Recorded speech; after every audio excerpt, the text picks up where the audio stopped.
De tout temps, l'homme a été guidé par sa soif de liberté et de découverte. Cette quête l'a amené à s'ouvrir aux autres et à apprendre qu'ensemble, nous pouvons aller bien plus loin. Ces voyages lui ont fait découvrir les valeurs de liberté, d'égalité et de fraternité. Pour aller plus loin, il a créé et dompté des machines, sur terre, sur mer et dans les airs. Mais avant de partir, il faudra bien te couvrir et passer ce putain de permis moto. Bonjour, je suis un motard. Mais avant d'être un motard, il y a quelques petites formalités administratives à effectuer, notamment passer un permis A.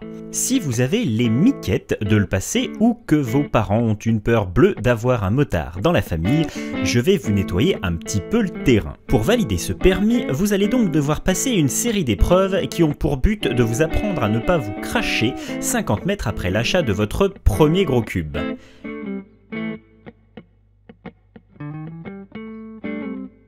Oui, il est fort possible que vous goûtiez déjà le bitume sur le plateau, ce qui vous permettra de comprendre l'intérêt de l'équipement.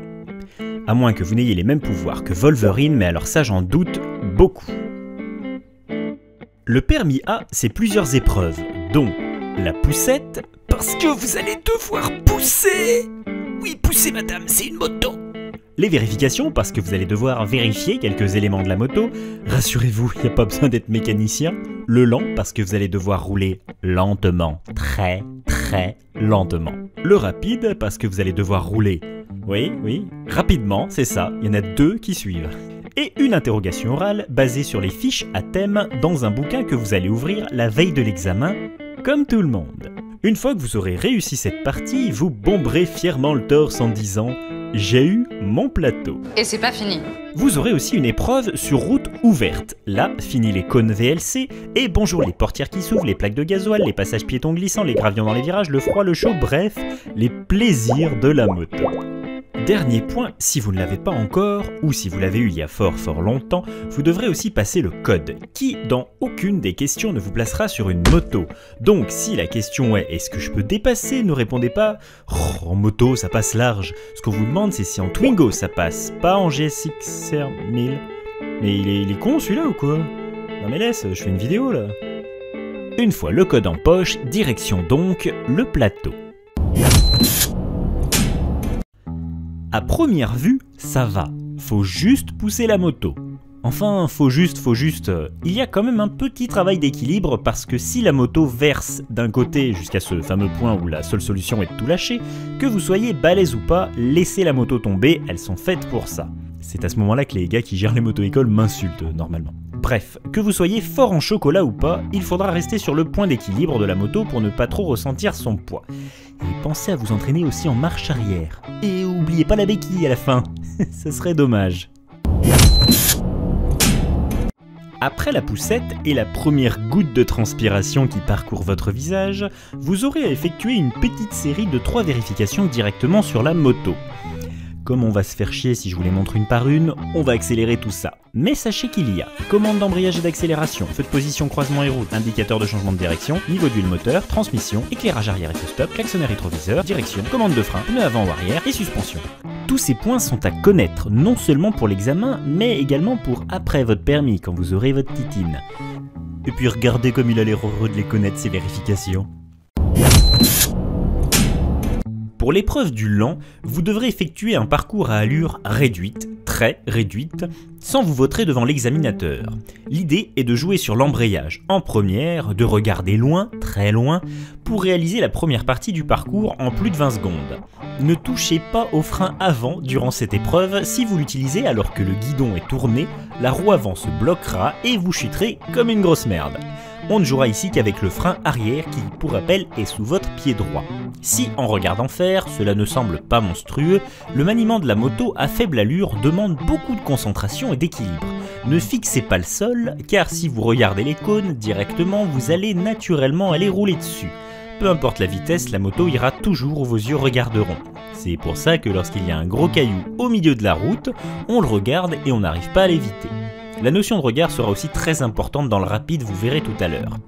Pour revenir sur ce parcours, ne verrouillez pas vos bras, restez souple, faites la poule, desserrez les miches et souriez.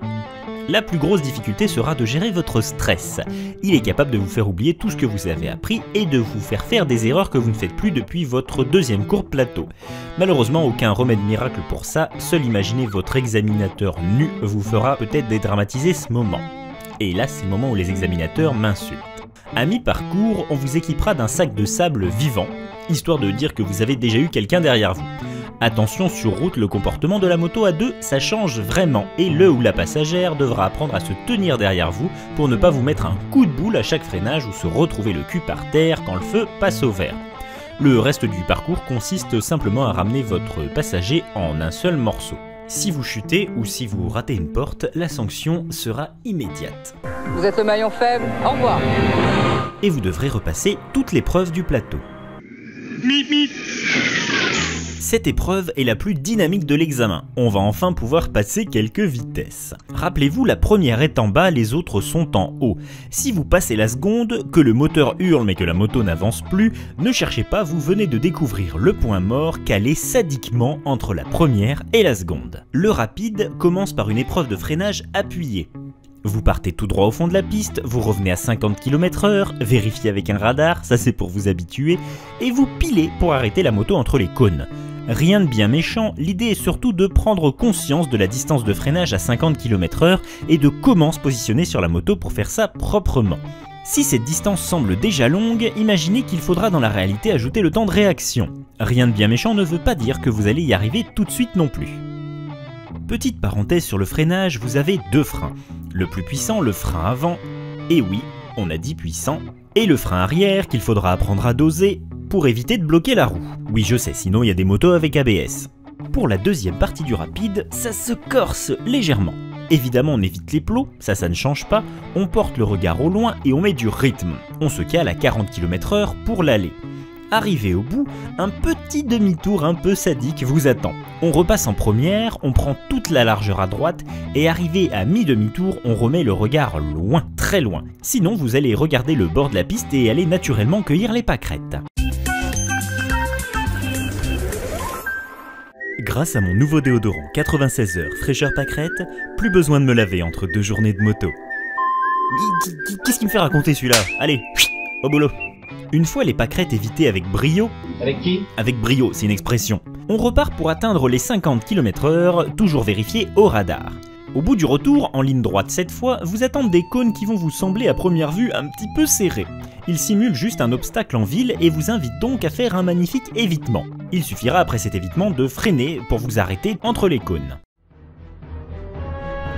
Et maintenant, l'épreuve tant redoutée. Les fiches.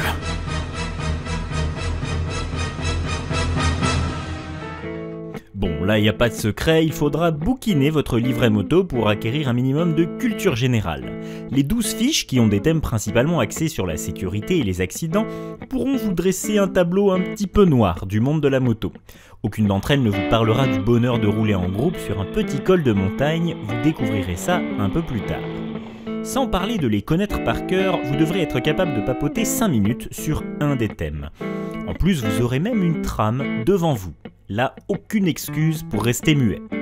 Une fois ce dernier moment de stress passé, vous aurez directement votre résultat pour l'épreuve du plateau. Ce n'est pas bon.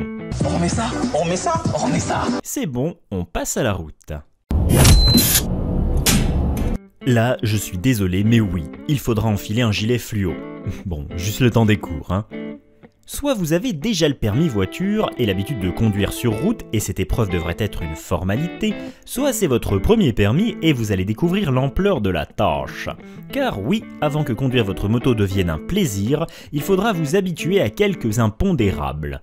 En moto, vous êtes invisible. Faites-vous une raison. La phrase que vous entendrez le plus souvent est « Désolé, je vous ai pas vu ». Avant de beugler, posez-vous tout de même objectivement la question « Est-ce qu'il a bien eu le temps de me voir ?»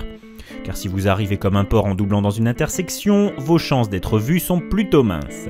Si en voiture, les défauts de la route ne font bouger que très légèrement l'habitacle, à moto, vous allez vite prendre conscience que ces mêmes défauts peuvent causer quelques poils plus de dégâts. Les passages piétons sauront se montrer glissants en cas de pluie, les plaques d'égout, pas mieux, les nids de poules essaieront de vous faire changer de trajectoire de manière totalement aléatoire, les rafistolages de route en plein virage ne seront pas le meilleur moment de votre trajet, en cas de chute, les glissières de sécurité trancheront.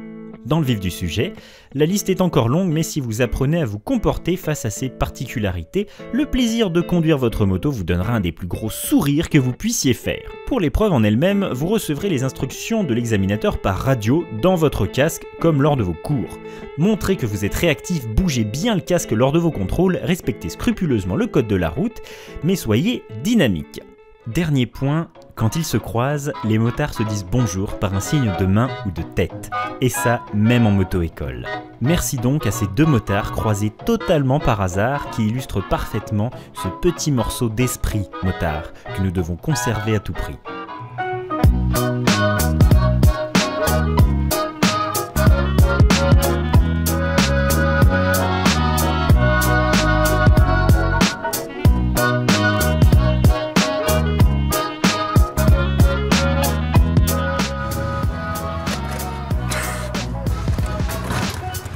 Non, elle est beaucoup moins bien. Attends.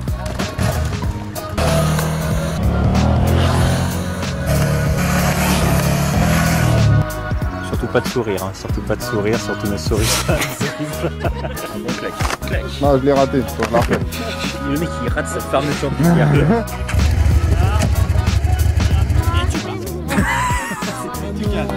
Ok, alors non.